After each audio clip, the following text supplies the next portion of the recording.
안녕하세요. 저는 올해 63, 경북 구미에 사는 시어머니입니다. 어디다 말하기는 부끄럽고 속은 너무 답답해서 이렇게라도 제 얘기를 누군가에게 해봅니다. 제 아들 성진이는 외동입니다. 어릴 적부터 조용하고 똑똑한 애였어요. 대학도 서울로 보냈고 대기업 들어가서도 연락 자주 하고 제가 아프다 하면 밤기차 타고 내려오던 녀석입니다. 애 아빠는 그러지 않았는데 참 다정한 아들이었어요. 그 아들이 어느 날 여자를 데려왔어요. 엄마, 나 결혼 생각 있어. 이 사람은 서연이야. 서연이라는 여자는 첫눈에 화려했어요. 눈에 띄게 화장도 짓고 목소리도 좀 높았죠. 첫 만남은 여름 7월이었는데 저는 그때도 불편함을 느꼈습니다. 무더운 날씨에 냉방이 안 되는 제 집 거실 한복판에서 부채질을 하며 그녀가 말했죠. 어머님 죄송한데 여기 너무 습해요. 냄새도 좀 나고. 그 말에 순간 저는 귀를 의심했습니다. 제가 일주일에 2번은 쓸고 닦는 집이에요. 습하긴 해도 냄새가 난다니요? 그런데 그녀는 계속 말했습니다. 저 땀 냄새에 좀 민감해서요. 향수라도 좀 뿌려주셨으면 좋았을 텐데. 그 말에 아들 성진이까지 덧붙이더군요. 엄마, 여름엔 좀 신경 쓰긴 해야지. 속이 뒤집히는 줄 알았지만 참았습니다. 여름철 땀 좀 난다고 사람을 이렇게까지 몰아붙이나 싶었지만 저만 속 좁은 사람 되는 것 같아 말도 못 꺼냈어요. 인사 왔을 때부터 사람 속을 뒤집더니 며느리는 결혼하자마자 연락도 뚝 끊기고 제게는 일절 오지도 않았어요. 심지어 명절에도 안 보이더군요. 이유는 똑같았어요. 어머님 댁에 가면 에어컨도 없고 땀 냄새 때문에 토할 것 같아요. 그 말 듣고 저는 그 여름 내내 선풍기 하나 틀어놓고 혼자 전 부치며 울었습니다. 아들은 그 와중에도 묵묵부답. 며느리한테 잡혀 사는 모습만 보였습니다. 그런데요, 참 어이없게도 그 서연이가 또 연락을 해왔어요. 어머님 저희 신혼집 전세 대출이 만기돼서요. 혹시 조금만 보태주실 수 있을까요? 기막혔지만 전 해줬습니다. 예전부터 저를 가난한 시골 노인네로 보는 눈치였지만 사실 전 돈이 꽤 있었어요. 남편이 남긴 보험금과 제 명의로 된 땅, 그리고 수십 년간 알뜰살뜰 모은 적금과 그냥 검소하게 살았을 뿐이죠. 하지만 그 이후로도 변한 건 없었습니다.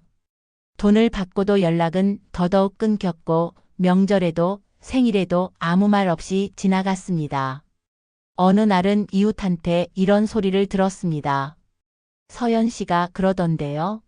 시어머니한테선 기대할 게 없다고요. 월세도 못 낼 만큼 가난하시다던데.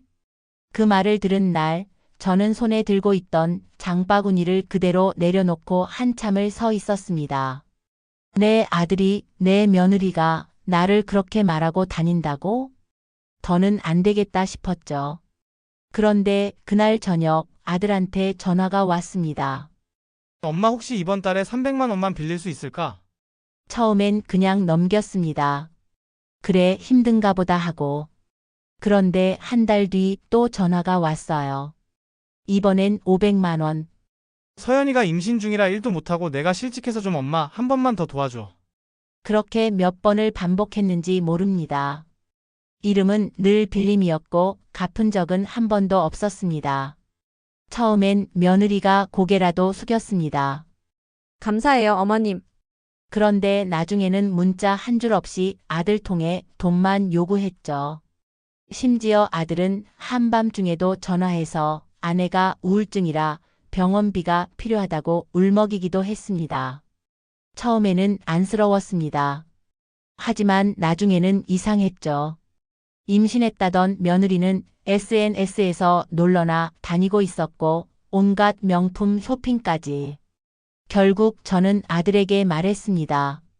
성진아, 이젠 그만하자. 너희 부부가 나를 어떻게 생각하는진 알겠어. 앞으로는 돈도 마음도 줄 수 없어. 아들은 한동안 연락을 안 하더니 며칠 후 집 앞에 찾아왔습니다. 눈이 퉁퉁 붓도록 울었더군요. 엄마 내가 정말 미안해. 서연이가 엄마를 그렇게까지 무시한 줄 몰랐어.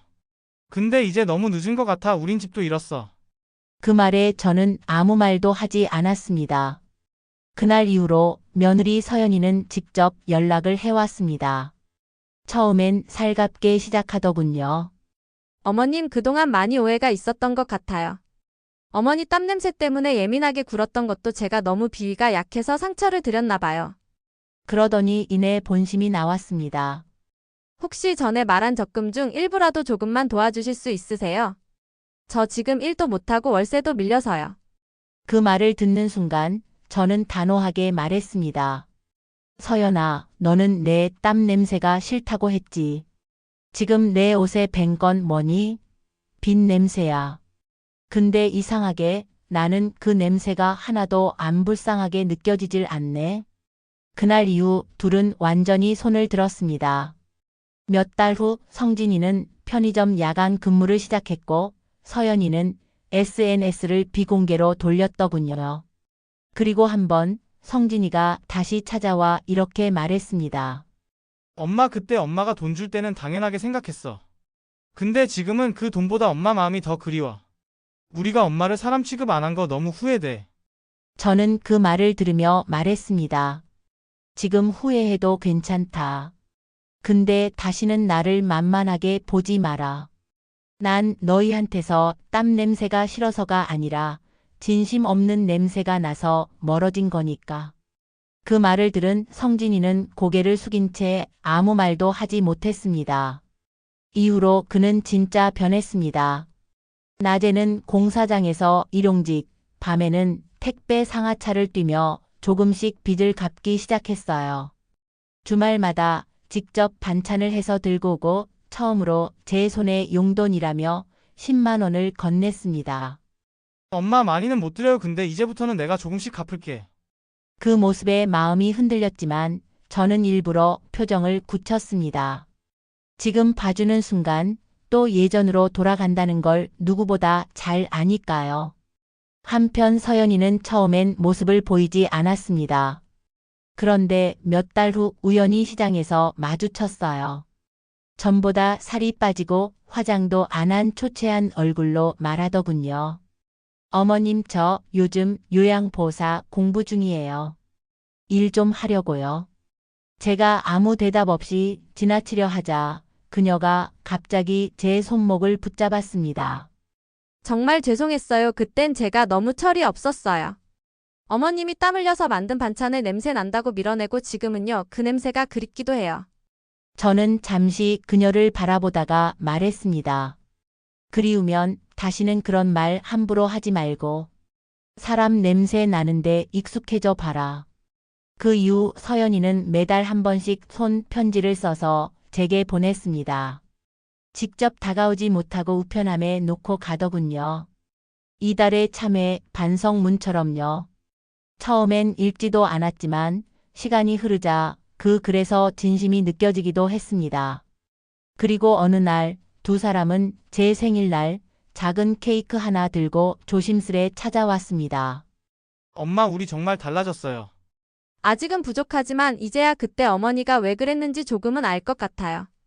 전 조용히 케이크를 받아들고 말했어요. 이건 고맙다. 하지만 인생은 이런 케이크처럼 달콤하지만은 않아. 나는 앞으로 너희가 어떻게 사는지 천천히 지켜볼 거야. 그날 밤 저는 혼자 웃었습니다. 비로소 제 땀 냄새가 모욕이 아닌 자부심이 되는 순간이 온 것 같아서요. 사람을 냄새로 판단하지 마세요. 내 땀 냄새엔 평생 모은 진심이 담겨 있었으니까요. 여러분은 절대 만만한 사람이 되지 마세요. 혹시 비슷한 일을 겪으셨거나 떠오르는 생각이 있으시다면 댓글로 남겨주세요. 여러분의 경험이나 의견을 함께 나누면 더 큰 위로가 될 수 있습니다. 구독과 좋아요는 사연자에게 큰 힘이 됩니다. 감사합니다.